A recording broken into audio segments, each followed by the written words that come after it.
What's up, guys? Rick here with your preview for this week's Tour Championship, the final event of the PGA Tour season. But have no fear, there is the event in Napa in like 2 weeks, which there's a 20% chance I'll be at. There's the Ryder Cup right after that, which I will definitely be at, and then the full fall schedule. So I mean, I do this all year round. I'm not switching to football or anything like that. I don't care. We're going to continue to roll through golf. It's being played globally basically every week of the year, and we are going to continue to roll on just like normal. Now, what is not going to be normal is this week's schedule. So I'm going to Atlanta here shortly. I'll be at the Tour Championship. My goal is to be your eyes and ears on the ground. Get there, make sure I can consume everything. We'll talk about the golf course in just 1 second. I've never been to the Tour Championship, so I'm very excited about that. The live chat for this week is probably going to be Wednesday, like 8 p.m. Eastern time. And that's kind of what we did for Memphis when I was in Memphis. I think it is a best use of everybody's time and effort to do the live chat after I've had a lot of time on the ground. Right? To be able to see the golf course, to be able to talk to the players, to be able to sit in the pressers, like all of that stuff. I think it's I could just knock it out on Tuesday or Wednesday morning. I don't think that does any of us the proper, what we deserve, really. So apologize for it being later, but I think that is going to be the best, most valuable use of all of our times. Now, before I get into this week's slate, congratulations to everybody who cashed in the RickRunGood One and Done World Championships. That was a $500,000 purse. Somebody won 50 grand, which is incredible.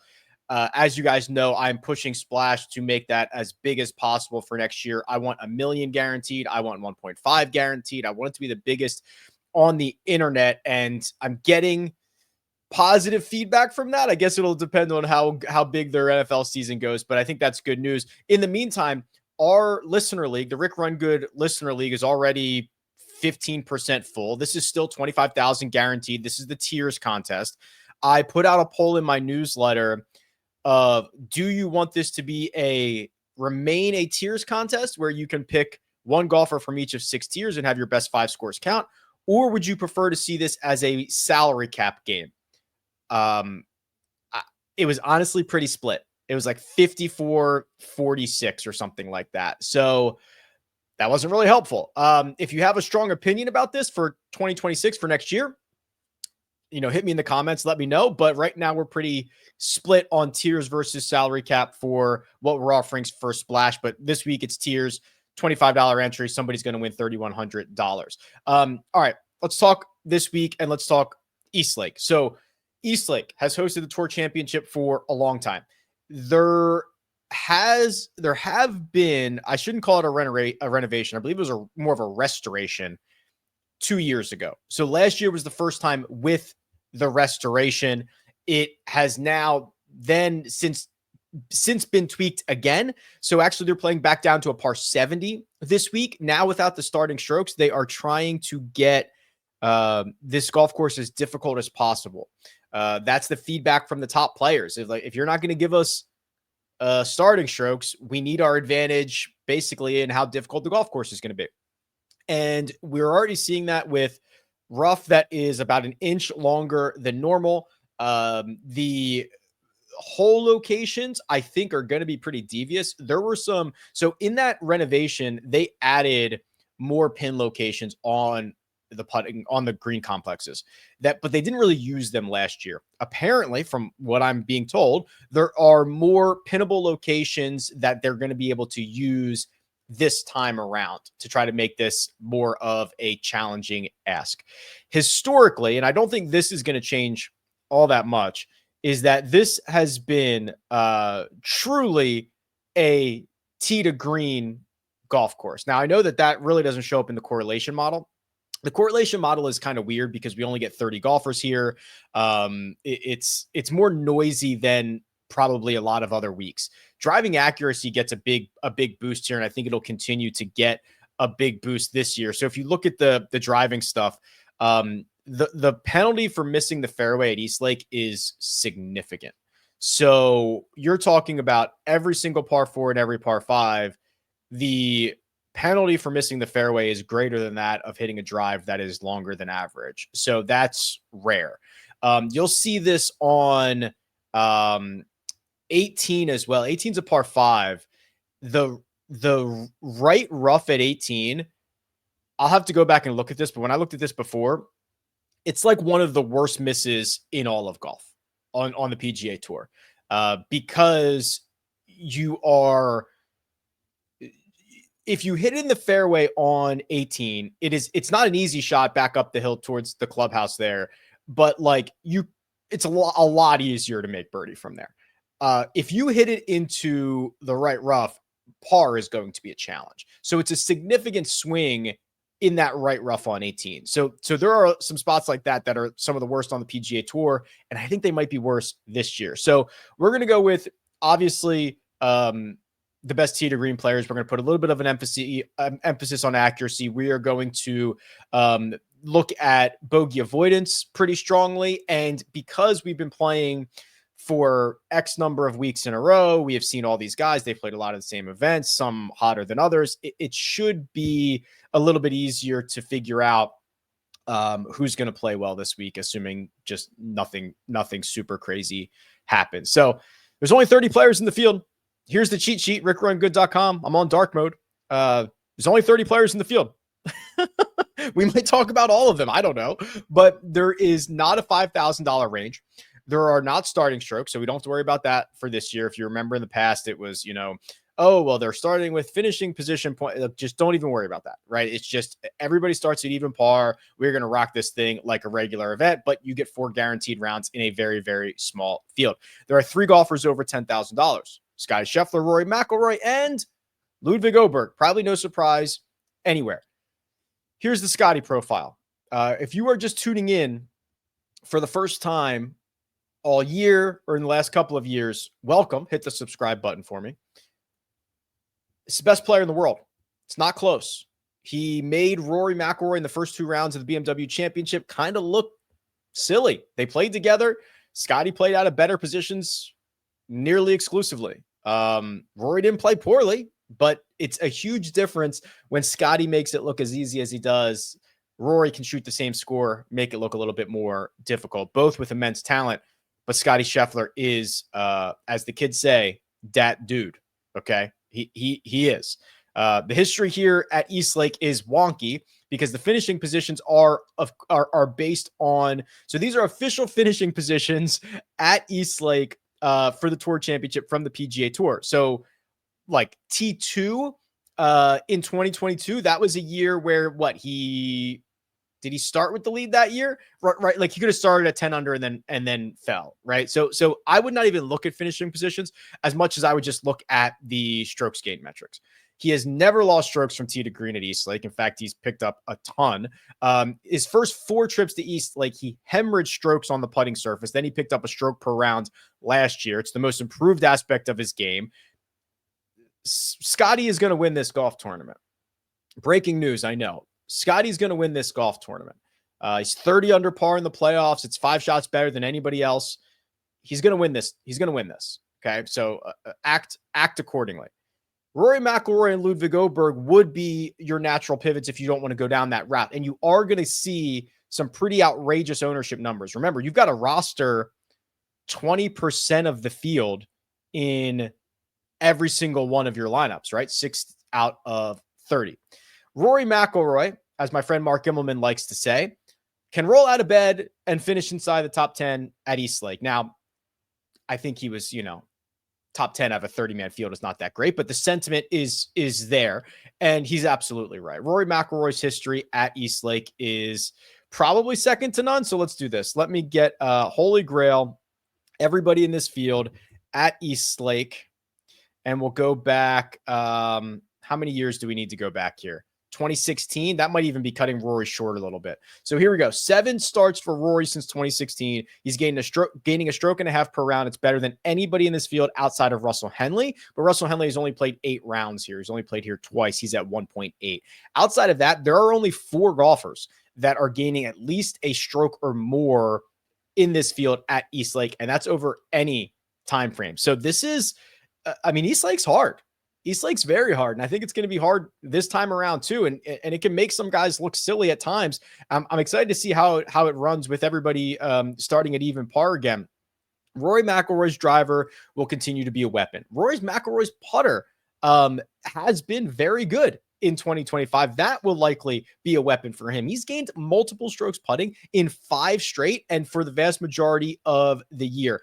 I want to see better wedge play from Rory McIlroy. Not that it's going to be super critical at Eastlake. They're going to be hitting longer shots in. I want to see better wedge play from Rory McIlroy kind of moving forward, but I still think he is in a pretty decent spot here, right? He took the time off from the Open Championship to the BMW Championship, and he played 3 good rounds last week. I would probably have to be playing, let me put it this way. If I was playing 100 lineups, and I'm going to throw ownership out, we'll know more on Wednesday, but like just my preference here, I would have like 70% of my lineups with Scotty and 30% with Rory. Okay. That is how I see them shaping up. So pretty significant edge to Scotty. I don't care about the price tag because we're going to get to the bottom of this field and there's going to be some pretty good options, but I think that Rory's obviously the second most likely golfer to win this tournament. Speaking of golfers who can win this, I mentioned this a little bit earlier, or maybe on the Second Cut podcast that I do with Greg and Mark. The PGA Tour's got a couple of everyone's starting at even par. There are a couple of really high upside guys that you might just wake up and be like, holy crap, they won the FedEx Cup. Ludwig Oberg is one of those guys. He's $10,100. There's almost a scenario. I wonder if I should do this. I wonder if I should take some of those, potential Rory lineups and make them Ludwig lineups. Not only do I get the salary cap relief, but this dude is long and straight off the tee. He has been, let's look at this. Let's go to the power rankings last 50 rounds. That's significant. And we're just going to go by ball striking. 50 rounds is like half a year, 3/4 of a year for some of these guys. Where's Ludwig? Wow, he's that low. He is, he's like 12th. Wow. Hold on. Let's try 24 rounds. Can I cherry pick this to make Ludwig look any better? Last 24 rounds. Yeah, there we go. Scotty 1, Victor 2, Ludwig 3. Basically since the Memorial. He has gained at least 1 stroke off the tee and at least 1 stroke on approach in every single start. He's been positive around the greens in 4 straight. He's been positive with the putter in 3 out of 4. Remember, the putter was kind of something that gave him issues earlier in the year. I think Ludwig is playing the best golf of his season in a year that he won. And now he goes to a golf course that should really benefit his game. So I'm excited about Ludwig. Maybe I go 60% Scotty, 20 Rory, 20 Ludwig if I was playing 100 lineups with those guys at the top of the board. Really I don't know if you probably can't get Scotty and Ludwig into lineups. That's going to be diabolical and probably not possible. But you're going to see me have a lot of exposure to Ludwig in like matchups and maybe the without Scotty market, stuff like that. You're going to see me have a lot of exposure to Ludwig with. The 9K range. Tommy, Russell Henley, Victor Hovland, Justin Thomas. I've starred 3 guys on RickRunGood.com for this week already. Ludwig is one we just talked about, and Victor's another, and Hideki is a third. These are guys that I have favorited because I think they can win this golf tournament, that have the upside to win this golf tournament. When they have their A game, it looks like some of the best golf in the world. So Victor, this is such a kind of a bizarre situation. He tends to play better on more difficult golf courses. He certainly has an around the green problem, but you just saw me fire up the last 24 rounds of ball striking, and he was second to Scotty Scheffler. The T7 at Caves Valley last week was a complete gain where he gained 7 strokes on approach, but he gained in all 4 categories. Gained strokes to the field in all 4 rounds. He's playing probably a lot better than you'd realize. So his last 7 rounds. So remember, he got off to a miserable start in Memphis and battled back. I know this is a small sample size, but in August, he's only played 8 rounds. His last, let's do this. This is going to be very, very small. His last 7 rounds compared to everyone's last 7 rounds. Let's see. Yeah, he's gaining 2 strokes per round in his last 7. 1.8 of that via ball striking. So it's Scotty, Tommy, Sam Burns, Victor Hovland. I love the way he's played in August outside of that very first round that he played in Memphis. I absolutely think he can win this. He won here in 2023, picked up 14 shots to the field, 10.7 from tee to green. Yeah, we're riding with Victor there. So you get Tommy, you get JT, you get Russell Henley here. Justin Thomas is probably just a pass for me. I've invested a lot into Justin Thomas. I've had a great return on JT this year, but with the win at the Heritage, but this is just not really good enough right now. It's good, not great. The accuracy with the driver worries me. I think he's going to be playing out of the rough a lot. I just think there are better uses of our $9,000-ish dollars.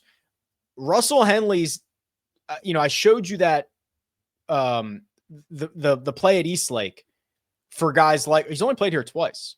Well, since I went back to 2016, it's probably more. Yeah. Okay. So he's played here a couple more times, but we've got this great tee to green numbers. 14. Well, I shouldn't even say what position he finished in because we don't know what position he started in.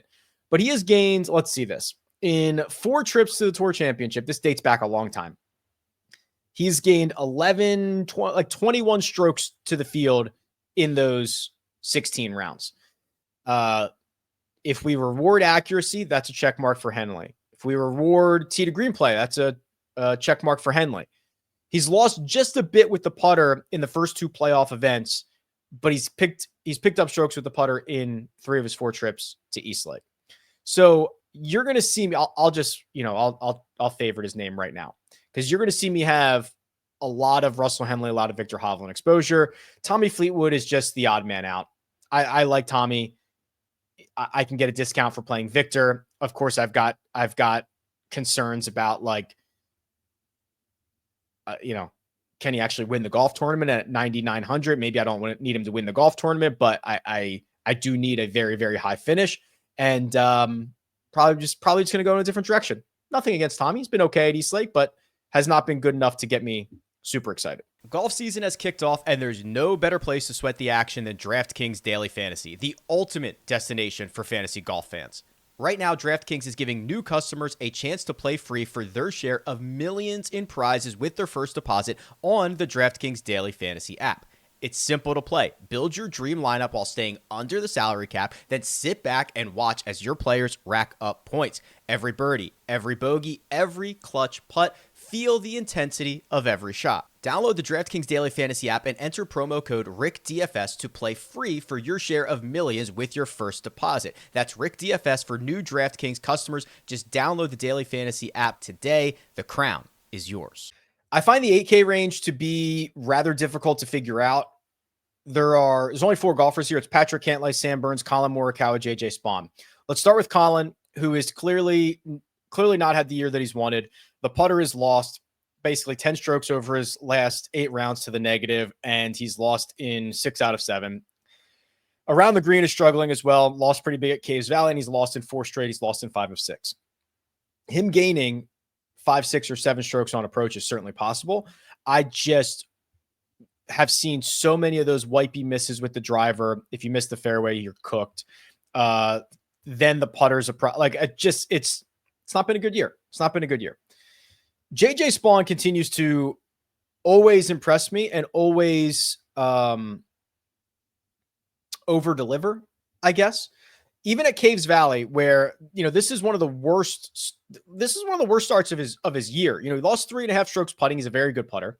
Lost another stroke and a half around the green.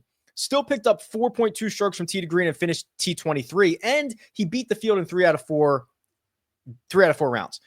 And every time there's a chance for a hangover, JJ Spawn says, no, right? He wins the US Open, struggles out of the gate at the Travelers the next week, and then runs through the weekend, sprints through the weekend, and finishes T14.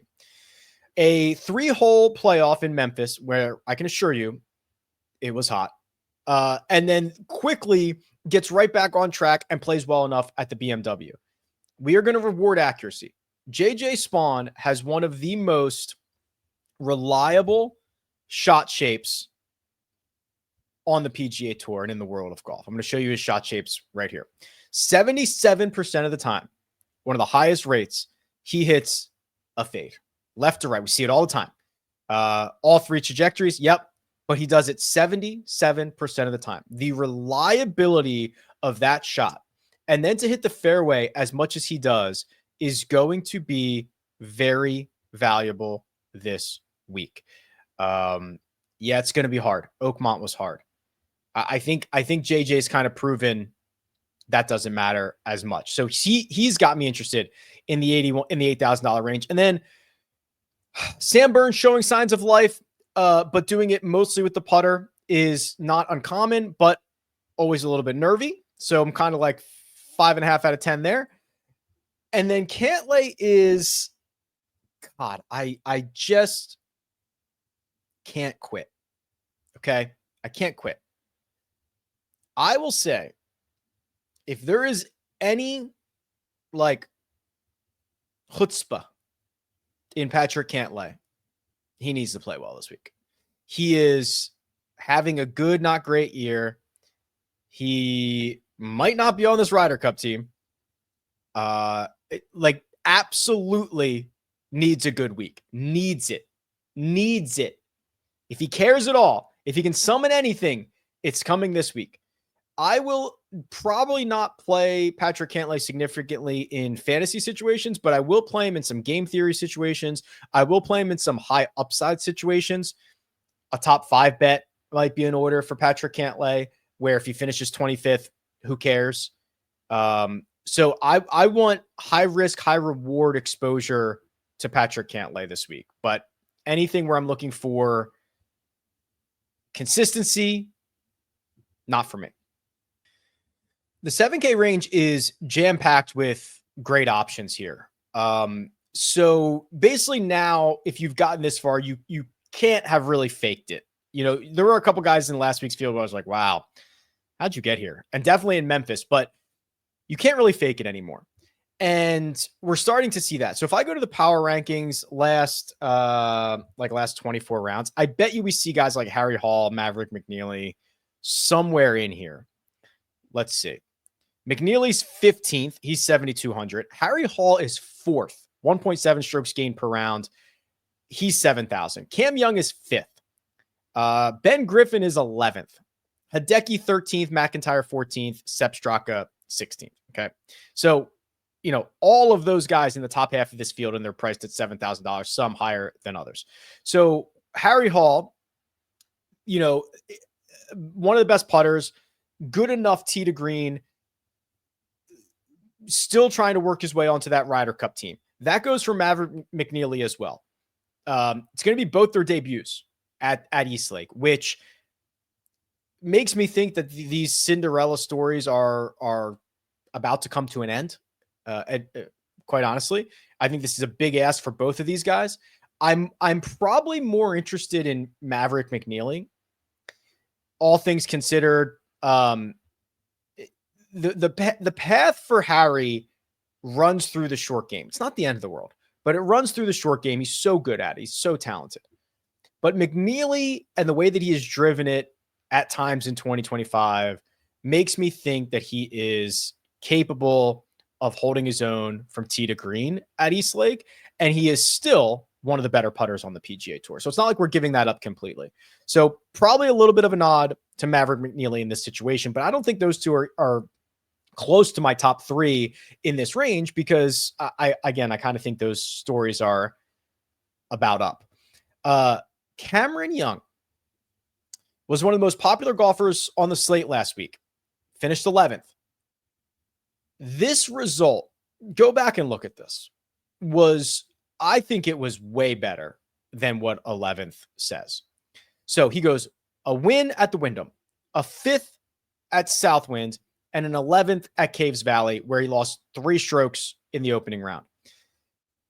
Cameron Young had 5 shots that resulted in penalties last week. 5. Now, some of them ended up, he actually made a couple of great pars after those. But so some resulted in just like a loss of one shot. Some were like 2-shot losses when, you start adding it up. But 5 penalties he took last week. 5. Already, that is, just like he finishes T3 here, no problem. And he started poorly. So we've got one of the worst Thursday rounds of anybody in the field. 5 penalties throughout the week. He still finished 11th. He still gained 3.3 strokes from tee to green, and he's still playing some of the best golf that we've seen. And I just showed you that on the power rankings. So call me a loser, call me a sucker, but here we go. I think we're firing up Cam Young again. Hideki Matsuyama was favorited. I lumped him into that Ludwig Victor group. Go back and look at this. First off, he gains a stroke and a half in round 1, 5.5 in round 2. Loses 5 in round 3, and he loses 2 in round 4. He was like 4 under at one point on Sunday. He just absolutely coughed this thing. This man, I should look this up. I swear he made more birdies than anybody last week. Or if he did, it was close. He hit so many good shots. And then I don't know what he just coughed up a lot of them, but I don't really care about that. I love the upside. I love the way that just unlimited firepower, unlimited when he gets it going. Woof, boy, what's he done at Eastlake? Mixed bag, which is basically the title of the autobiography of Hideki. Some good, some bad, some really good, some really bad. And then Ben Griffin. So Ben Griffin, I will go to my grave on this. Ben Griffin has played like 3 bad holes, like seven bad holes this year. Okay. Or at least since this run started. I talk about it all the time, but the 2 holes that he finished on at the John Deere to miss the cut, bogey, double, 8 and 9, boom, boom, done. That's 1 miscut. Then he couple bad holes at the Open, misses the cut there, still gains strokes. I talk about this all the time. He finished 12th last week. What did he start? Triple bogey, but like he OD'd on creatine and was shaking before the round started on Sunday. Battles it back, still finishes T12. I'm telling you, he's played like 7 bad holes this summer. Everything else has been absolutely splendid. Sepp Straka is back. Don't forget about him. We don't know why. Personal matter. Did not play in Maryland. Do not know what it is. I do not know if there will be any lingering effects. I do not know if he's touched a golf club. And really, I don't care. Cautiously optimistic on Sepp. In a similar vein of Patrick Cantlay, you're not going to see me access Sepp in low risk, low reward situations. It's going to be high risk, high reward situations, because even when he is playing his best, you see the run here: win, missed cut, 3rd, missed cut, 45th, 7th, 53rd, 17th. He's a pretty volatile player, but hits a lot of fairways, strikes it well. The putter is a range of 11 strokes over the course of a week. The putter can get hot or he can get cold. So not going to go out of my way to get Sepp, but I'm certainly not avoiding him. And I think he's going to be very low owned, considering those other great options that we just talked about in the 7K range. The 6K range is a third of the field. 10 guys out of 30. We're just going to go to the goodbye. And I mean that B-U-Y, not B-Y-E. Jacob Bridgman, $6,100. Just continues to finish inside the top 20, whether it's a 70-man field, 50-man field. I hope he finishes inside the top 20 here, but you don't need much. You really don't need much. Has picked up strokes from tee to green in his last 3 and in 5 of his last 7. Results are there. 2 missed cuts dating back to the Memorial. He's earned his way into this event. He's nearly the min price. He's playing great golf. I think I said it last week. I said last week, if he finishes T12, you'll get your payout. Finish T19. Good enough. This week, if he finishes T18, it's probably good enough in a 30-man field, and he's only $6,100. I don't think Nick Taylor is going to win this golf tournament. I think that he has the upside to contend. We've seen that a lot. Just kind of, can play out of nowhere, play over his head, win big time events, won in Phoenix, right? Like we know all that. The tee to green numbers are worrisome. He's lost 2 strokes in each of his last 3 starts. It's the Open and it's the first 2 playoff events. So I'm not thrilled about that. So this is more of a dart throw in the $6,000 range. I'd be more comfortable probably playing Harris English, who once again, probably just had the most quiet top 15 finish you've ever seen. He finished T12 last week. I don't think I saw a single shot of him on the coverage. He lost a stroke and a half on Sunday, so he was actually in a better position than that. And if you want to, it took me 31 minutes into the show to be like, oh, he's a Georgia Bulldog, like it's the Georgia ties. Has not been good at East Lake, but he hasn't played here since 2021. He's a much better player now. Harris English at $6,900 I'm actually going to favorite his name because I like that a lot. Is the Chris Gotterup stuff done?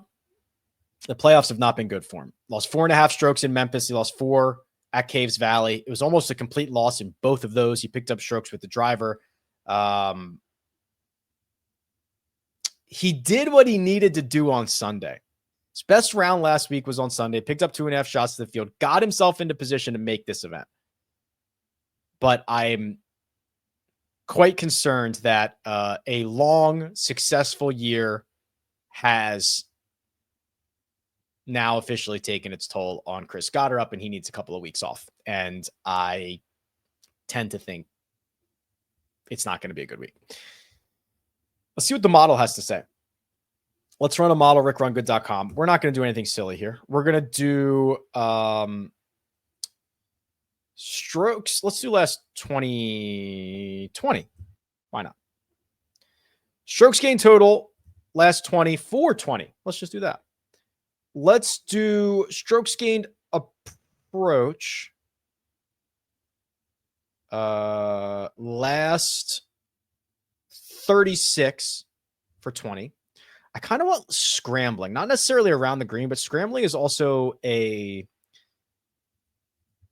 like a bogey avoidance stat. So we're going to do that. And then we're going to also do a little bogey avoidance. We are going to do course history. Now this will be strokes gained, not like, finishing positions or anything like that. And then we're going to do hard golf courses. And let's see what happens. All right. Number 1. Yeah. Okay. Scotty by a mile. Tommy, Russell, Rory, Victor Hideki, Cam Young, Ben, Griffin, Harris English, $6,900. He's 9th on my list. Patrick Cantlay is 10th. I'm just scrolling through the entire list here, seeing if anything else jumps out. Ludwig being 13th is terrifying. Okay. Well, listen. I think I know where I'm going this week. This is going to be fun. It's going to be fun. I'm going to be there. Looking forward to it. I'll be your eyes. I'll be your ears. Make sure you follow me on Twitter. Make sure you're subscribed to the Rick Run Good YouTube channel. And I will see you guys Wednesday evening for the live chat. See ya.